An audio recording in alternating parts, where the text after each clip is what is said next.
welcome back to Learn Oikonomia. Today we are going to discuss the limitations of Arrow-Debrew model. So if you remember, we have already done a detailed video on Arrow-Debrew model. So where we were actually discussing what Arrow-Debrew model was all about. So having discussed the model, I am here taking the limitation part of Arrow-Debrew model. So let's discuss the model. Before that, I would like to tell you one thing. So if you have not watched Arrow-Debrew model video, or if you do not know about what is Arrow-Debrew model, I'll be providing the link of our video on Arrow-Debrew model in the description box. So what you can do is that you can watch that particular video first and then come back to this video to watch the limitations of Arrow-Debrew model. So it will be like a complete understanding. So with that, let me go to the Arrow-Debrew model limitations.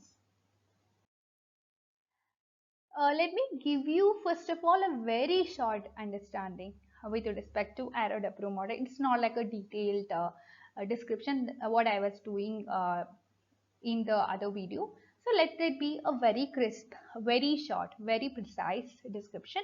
So coming to Arrow-Debrew model, this model is a framework where we could have a time construct where time is divided into discrete periods. Okay, so in this particular model, different economic agents would be making decisions regarding consumption, production and saving. Who are economic agents? We do have several economic entities like consumers, then we have producers, then we have government, distributors and so on. So all these are identified to be economic agents. They would be having their decision making. So consumers will be making decisions related to their spending, their utility and so on. Coming to producers, they would be making decisions regarding their cost, their output, their profit, things like that. So each agent has preferences. Each consumer would be having his or her individual preferences and each producer would be having his or her individual preferences. Again, this preference can be reflected both in terms of consumption as well as production. So actually, government too will be having its preferences over what to be identified as the priority. Like it will be doing a lot many kind of spending where government has to rank its actually requirement or needs. It will be giving priority to a particular requirement. More priority would be given to a particular requirement than what is given to others. So like that, every economic entity would be doing the same. Individual consumers would be doing the same, individual producers would be doing the same and so on. So here we have to take into consideration a production scenario where we will be producing certain goods using some inputs. And here we need to look on to the role of technology as well. Why? Because production happens with other inputs along with technology. Along with other inputs, you are using technology as well. Okay, so let me take you to more description on this topic. So we are dealing with a competitive equilibrium. So here, when we say competitive equilibrium, we consider what is called a perfect competition. So what is perfect competition? It is a market structure where we do have a large number of buyers and sellers, where we do have something called information symmetry or perfect information happening, etc. So what would be the equilibrium in a perfect competition? So where we do have a quantity price coming in, we do have demand, we do have supply. So the intersection point of demand curve and supply curve, this is what gives us equilibrium. And we do have equilibrium determining what is called equilibrium price and equilibrium quantity, isn't it? So this is what is seen in every market, whether it is a commodity market, whether it is a money market, whether it is a kind of product market, that is a commodity market again, whether it is a labor market. So whatever be the market, capital market, whatever be the market, this is how it moves in the case of an equilibrium situation. And when it is competitive, we are talking about a perfect competition. So in such a competitive equilibrium situation, we will do have a set of prices that will be equating demand and supply. This is what is happening in every market. In every market, you will be having a price which will be equating your demand and supply. There. So I told you that we are dealing with the context of perfect information, right?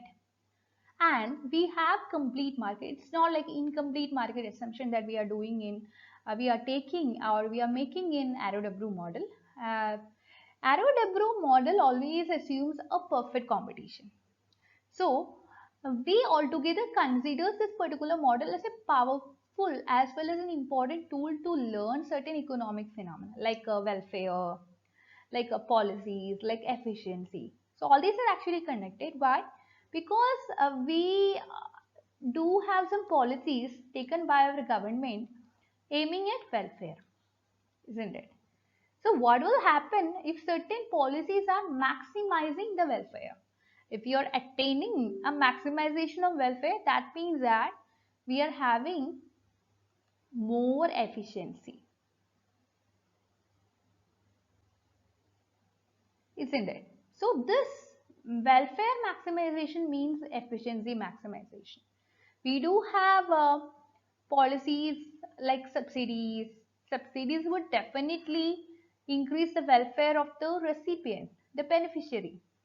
So what will happen? So when a particular policy is increasing welfare, you consider that policy is efficient because the motive of the government itself is to increase the welfare, to maximize the welfare. Now, with this, we could find that Arrow-Debrew model is very, very influential in shaping the modern economic theory. It's been identified to be a very important tool for dealing with economic theory. Again, as far as modern economic theories are concerned, Arrow-Debrew model has its own place or its own ranking when it comes to modern economic theories.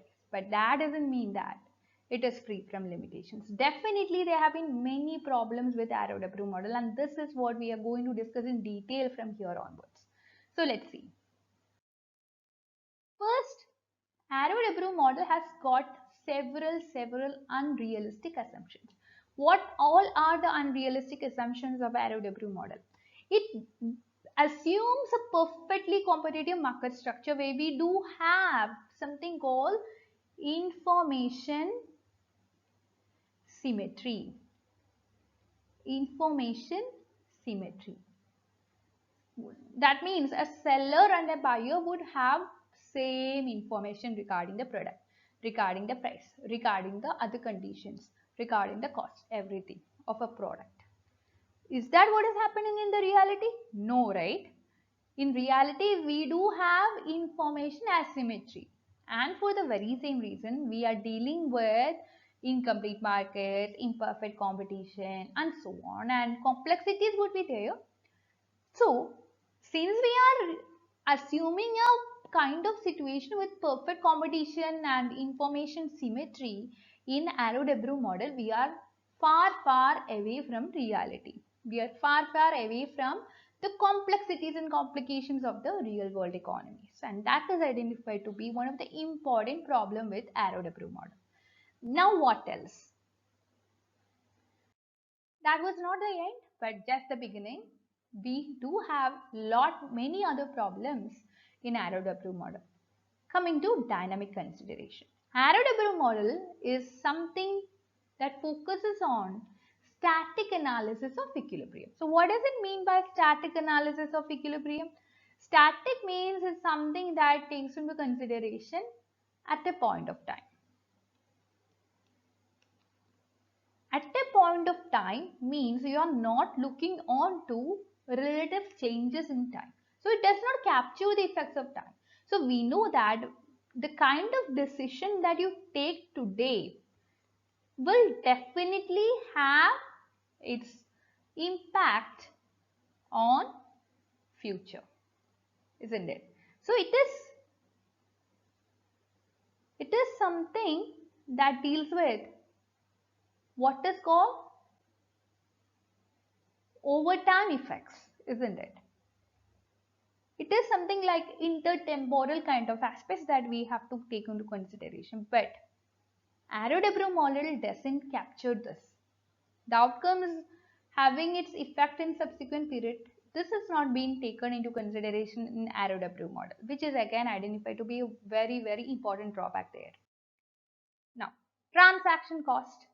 How is transaction cost connected with Arrow-Debrew model? The model assumes a costless as well as a frictionless transaction scenario. But in reality, we do have so many costs coming into picture, right? We do have search costs, we do have bargaining costs, we do have enforcement cost, we do have transportation costs, explicit costs, implicit costs, fixed costs, variable costs, and what not.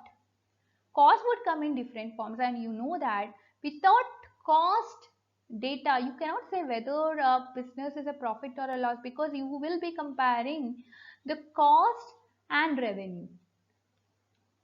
Sometimes cost would be greater than revenue, sometimes cost would be less than revenue. Only by comparing these two aspects, you will be able to say that whether it is a profit or a loss. So impact of economic outcome and market efficiency can be fully known when you have something called cost. So this cannot be zero. It cannot be something like a costless economy about which we are having in reality. So in that sense also, Arrow-Debrew model is having some problem. Now what more? Rationality as well as information. Arrow-Debrew model always assume that individuals would be having perfect information. Consumers will be having perfect information. Producers will be having perfect information. And for the very same reason, the decision that they will make here is rational. But is that what is happening in the reality? In reality, we are having imperfections. Because we are dealing with information asymmetry. Information asymmetry is causing complications. It's a kind of information imbalance. So sometimes the decision that we take might not be rational, because you know that as far as a rational individual, a producer is concerned, he would try to maximize his profit, isn't it? A rational producer would try to maximize his profit. But is this what is happening always? There have been several businesses that will end up in loss. Similarly, you can talk about the consumers as well. Every consumer will try to maximize as a utility. But is that what is happening in reality? Sometimes utility will be coming down in certain situations, isn't it? So, this kind of over rationality and perfect information scenario that we assume in Arrow-Debrew model make it again far away from reality. In reality, we do have to consider bounded rationality, we do have to consider some kind of movement away from rationality, etc. Now, externalities in public good. And this again is very important. This model does not take into consideration the role of spillover effects of or externalities and public good. What are externalities? Externalities would deal with external effects. So these would be third-party effects for which we cannot go for a numerical value. Numerical valuation not possible. This is something which is impossible.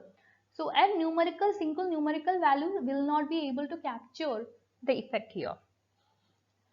So when you consider externality, you will be having two sides like positive and negative.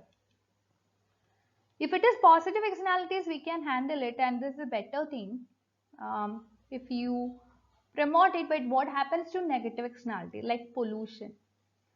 It will be creating damages to the environment, to the future generation, and so on. Like that, you can think about public goods. This would be non-rival and non-excludable, like national defense. So since person A is getting service of national defense, it is not actually creating a competition for you. You will also be getting services from national defense. Again, you are actually not making any payment for getting the service of national defense. But that doesn't mean that you are excluded from getting the service of national defense. You are getting it. So such kind of goods are known as public goods. When it comes to Arrow-Debrew model, these kinds of things like externalities and public goods are not taken into consideration. Now, dynamic efficiency, I have already told you about the static kind of approach that Arrow-Debrew model makes and how it is moving away from dynamics into temporal kind of decision making. So it just focus here on allocative efficiency. It doesn't take into consideration any other kinds of dynamics. Dynamic aspect is completely different, completely not seen, or it is absent in Arrow-Debrew model. When you require some optimal allocation, what do you have to do? You need to take into consideration the role of dynamics because it's all changing always, right? What you see today will not be the same tomorrow. It might have changed. So, to deal with optimal allocation of resources, to reduce wastage, to go for proper maximization and minimization kind of appropriate decision making, to have sustainable kind of economic growth, to sustain your already prevailing economic growth, it's important to take into consideration the role of dynamics. So changes would be something that is inevitable, it will be happening. So you need to accept that. So this and kind of approach by Arrow-Debrew model, which is not taking into consideration the role of dynamic efficiency, is yet another limitation here. Now, altogether, we could find that Arrow-Debrew model is identified to be a very, very important tool for understanding competitive economy, like perfect information kind of market, like perfect competition kind of market. That doesn't mean that it comes without limitation. Definitely it does have certain limitations. So that requires us to have to consider some nuanced model or some alternative approaches to do away with such limitations. So that is all regarding today's session. Thank you for watching. I hope you could understand. You can like, share and subscribe to this channel for more videos, and you can join our free Telegram community. I'll be providing the link of the same in the description box. Also, you can download the Learn Economy app, for which also I'll be providing the link in the description box. That's it. Thank you.